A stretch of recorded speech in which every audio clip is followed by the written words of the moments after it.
अस्सलाम वालेकुम जी। अब हम अपने stall faculty of animal husbandry में मौजूद हैं और यहाँ मुख्तलिफ डिपार्टमेंट्स सेक्शंस हैं फॉर हमारे मेन, इसमें पोल्ट्री साइंस है, लाइफ स्टॉक मैनेजमेंट है और एनिमल न्यूट्रिशन के हैं और जेनेटिक्स का डिपार्टमेंट है हमारा।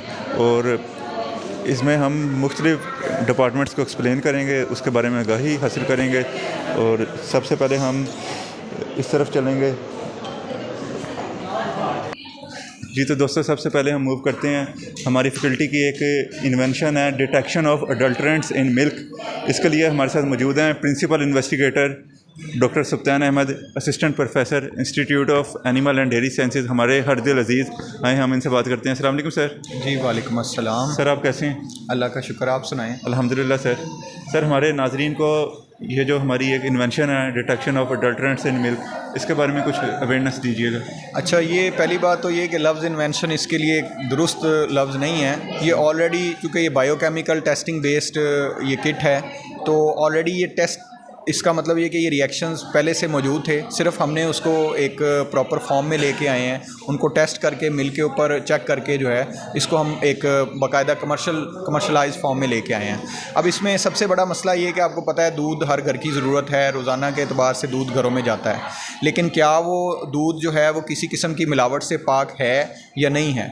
तो उसके लिए हमने पहले सर्वे किया, तो हमें ये पता चला कि 4-5 ऐसी चीज़ें हैं जो मिल्क के अंदर आम तौर पे मिलाई जाती हैं। मिसाल के तौर पे यूरिया जो है वो उसका टोटल सॉलिड को बढ़ाने के लिए उसको ऐड किया जाता है। हाइड्रोजन पेरोक्साइड भी यूज़ होती है और जो कि उसको प्रिजर्व करने के लिए भी यूज़ होती है। इसके अलावा साल्ट भी यूज़ हो रहा है, सुक्रोज़ वगैरह भी यूज़ हो रही है। तो इस तरह के 5-6 ऐसे अडल्ट्रेंट्स हैं जो लाजमी तौर पे कहीं ना कहीं किसी न किसी शक्ल में उसमें ऐड किए जा रहे हैं, तो उनकी डिटेक्शन बड़ी ज़रूरी थी। तो अब मसला ये है कि फार्म से जब दूध निकलता है तो उस वक्त वो बिल्कुल प्योर होता है, लेकिन जैसे ही ये जो मिडल मैन जो दोधी है यहाँ से लेके ये शॉपकीपर्स तक लेके आता है, तो इन 2 जगहों पे यहाँ पे इसके अंदर कोई ना कोई मिलावट होती है। तो घरों में डायरेक्ट भी वो दोधी जो है वो दूध प्रोवाइड करते हैं, तो उसकी टेस्टिंग के लिए हम लोगों ने ये किट बनाई है। अभी ये किट जो है वो फर्स्ट उसका वर्जन है, प्रोटोटाइप है। इसके बाद हम इसकी मास स्केल जो है वो एवेलुएशन करके इसको फिर कमर्शलाइज करने की तरफ लेके जाएंगे। ये इसका फर्स्ट अभी प्रोटोटाइप है ये। सर फिर ये जनरल पब्लिक को भी अवेलेबल होगी? जी इंशाल्लाह, ये भी जैसे ही इसका ये फ़ेज़ दूसरा मुकम्मल होगा उसके बाद ये हम हमारा ओरिक का ऑफिस है उसके थ्रू हम इसको कमर्शलाइज़ करेंगे इंशाल्लाह। सर और उसकी कॉस्ट किस तरह होगी कि ये आम लोगों की पहुंच में होगी कि नहीं?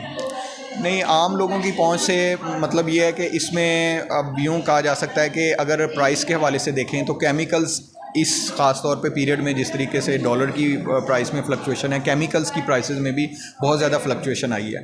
तो नॉर्मली ये होगा कि भी ये जो एक किट है 5-6 पैरामीटर्स वाली, ये तकरीबन 60 टेस्ट होंगे हर अडल्ट्रेंट के, तो ऑन एन एवरेज 4000 के करीब ये पड़ेगी एक किट जो एस्टिमेटेड हमारी कॉस्ट है इसमें। जी तो नाज़रीन, आपने बहुत ही मुफीद गुफ्तगू सुनी डॉक्टर सुब्तान अहमद की। तो हम अपने नेक्स्ट सेक्शंस की तरफ मूव करेंगे।